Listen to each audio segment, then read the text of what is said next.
City Council.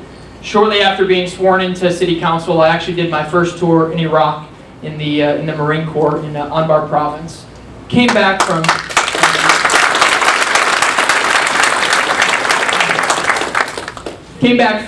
Iraq and resumed my duties on City Council, and decided as a City Councilman I needed to advance some legislation that had meat on the bones that would impact my community.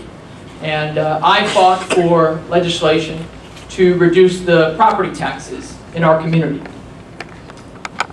And the other councilman said, "Listen, Josh, you can't do this. You can't actually lower the taxes.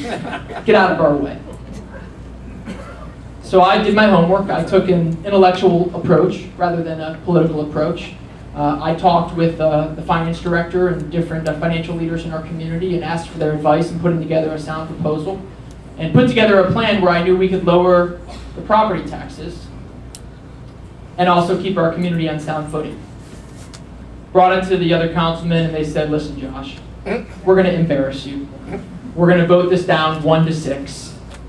Do not proceed." So I'm not one to back down from a fight. And I picked up my notebook from when I was knocking on doors. I met people at their doors. And I called families, moms and dads, grandmas and grandpas, and asked them to come to a city council meeting. And at our little Lyndhurst City Council meeting, where the same 8 people show up every other week, we had over 300 people show up at this city council meeting.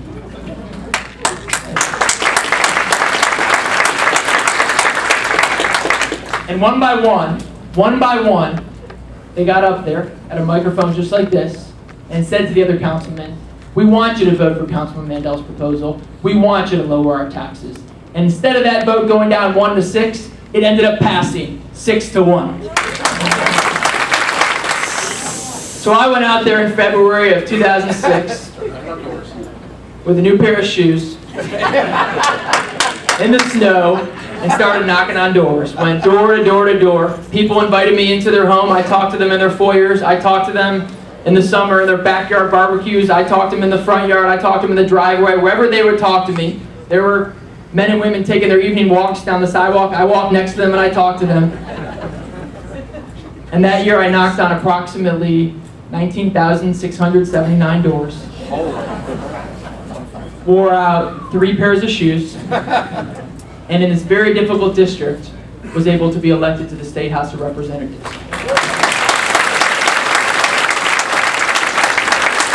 I wasn't destined to just play ball with the good old boys. I was destined to be my own person. I was destined to stand on principle. I was destined to stand with integrity.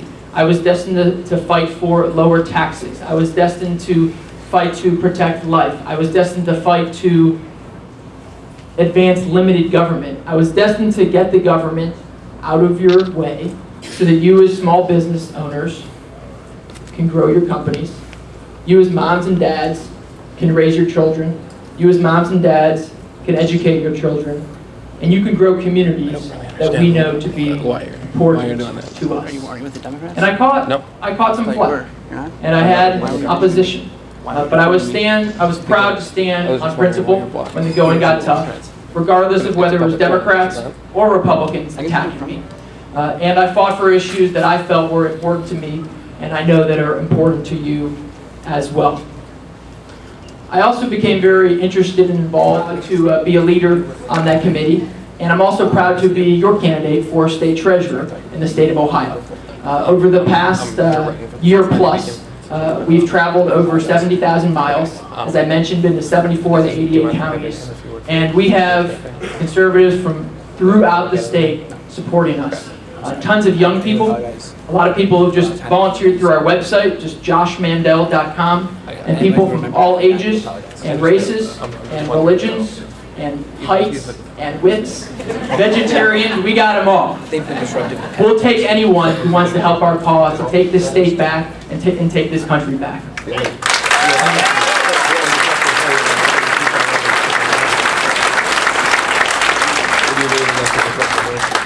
I know Phil wants to bring on the next panel.